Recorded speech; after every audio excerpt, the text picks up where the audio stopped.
বলতেছি বৌদি, আমার 1 টাকা তোমার একটা আমের চাটনি দাও তো।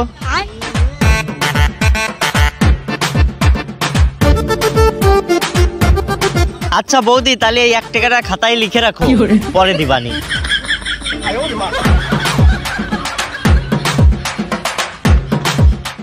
এই দাঁড়া দাঁড়া দাঁড়া,